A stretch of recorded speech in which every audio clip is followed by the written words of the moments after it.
নির্বাচনটাকে যতটা সরলীকরণ করা যায় এটা হলো প্রথম কথা। সরলীকরণ করো, এবং সেখানে দেওয়া হয়েছে।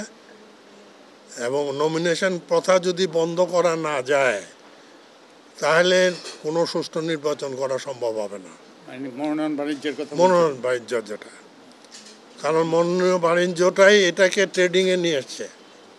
20 কোটি টাকা দিয়ে কিনবো, 10 কোটি টাকা ছড়াবো, 5 বছর থাকলে 200-250 কোটি টাকা লাভ করবো। সোজা হিসাব। এমপি চরিত্র নষ্ট হচ্ছে এই জন্যে। কাজে এগুলাকে আমরা বলছি যে এটাকে আনুপাতিক হারে নির্বাচন করেন। যারা নাকি দেশের মালিক, সাধারণ মানুষ, তাদেরকে দিয়ে তৃণমূল পর্যায়ে ভোটটা চালান। কোনো পুলিশ নেবেন না, ম্যাজিস্ট্রেট নেবেন না, কিচ্ছু নেবেন না। তাদের মনকে দৃঢ় করেন, তারা দেশের মালিক, তাদের উপরে দেন। এবং এখানে পোলিং স্টেশনগুলো পার্মানেন্ট করেন, 2.5 লক্ষ পোলিং স্টেশন করেন। 500 বেশি লোক ভোট কোনো কেন্দ্রে দেবেন না। এবং এখানে ভোটার ক্লাব, 500 লোকের ভোটার ক্লাব থাকবে। 11 জন একটা এক্সিকিউটিভ কমিটি থাকবে, 5 জন মহিলা, 6 জন পুরুষ। তারা ভোটটা চালাবে। ছাত্র জনতা, শিক্ষিত যারা আছে তারা ভলান্টিয়ার হিসাবে কাজ করবে সমস্ত। এবং ল অ্যান্ড অর্ডারগুলো তারা দেখবে। 8টা থেকে 12টা পর্যন্ত ভোট, 4 ঘন্টায় ভোট শেষ হয়ে যাবে। 1 ঘন্টা লাগবে গুনতে। গোনার পরে হ্যান্ড টেলিফোন দিয়ে রেজাল্টটা তৈরি করে একটা টিপ দিবেন, চলে যাবে ইলেকশন কমিশনে। যাওয়ার পথে 3-4টা জায়গায় রেকর্ড থেকে যাবে। ইউনিয়ন পরিষদে একটা অফিস থাকবে, উপজেলাতে একটা অফিস থাকবে, ইলেকশন অফিসার আছে, ডিস্ট্রিক্টে ইলেকশন অফিসার আছে, ডিভিশনে ডেপুটি ইলেকশন কমিশনার আছে। কাজে সবার কাছে রেজাল্টগুলো থেকে যাবে। তাহলে রেজাল্টের মধ্যে আঙ্গুল দেওয়ার আর কারো কোনো ক্ষমতা থাকবে না। নির্বাচন কমিশন শত চেষ্টা করলেও কিছু করতে পারবে না। না না, ওটাই সরলীকরণ। ভোট দেবে মানুষ দলকে, প্রার্থীকে নয়। যখন দলকে ভোট দেবে তখন পয়সা খরচের লোক থাকবে না, থাকবে? এখন পয়সা খরচ করে কেন?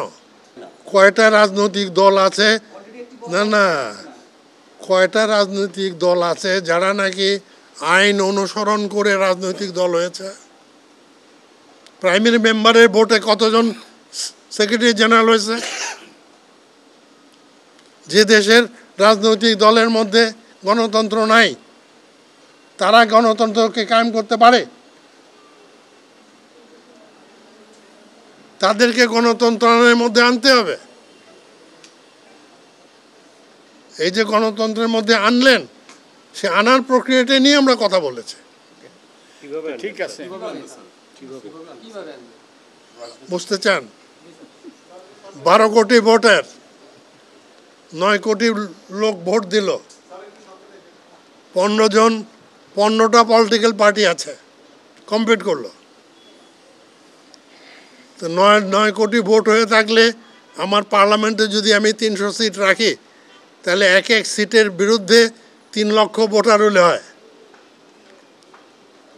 তো যারা 3 লক্ষ পাইল তারা একজন পাঠাতে পারবে। 6 লক্ষ পাইলে 2 জন, 9 লক্ষ পাইলে 3 জন পারবে। ভোট হওয়ার 90 দিন আগে মিনিমাম তারা না তাদের প্রাইমারি মেম্বার দিয়ে ইলেকশন করে লিস্ট তৈরি করবে। ওই লিস্টটা তৈরি করতে গেলে পার্টির ফার্স্ট ব্রেন ছাড়া পারবে? ভালো ব্রেনটা তো দিতে হবে। ইলেকশন কমিশনে জমা দেবে। ইলেকশন কমিশনে 90 দিনে তাদেরকে পাবলিক অপিনিয়ন নেবে, এই লোকটা ভালো কি মন্দ, তার ক্রেডিবিলিটি আছে কি নাই।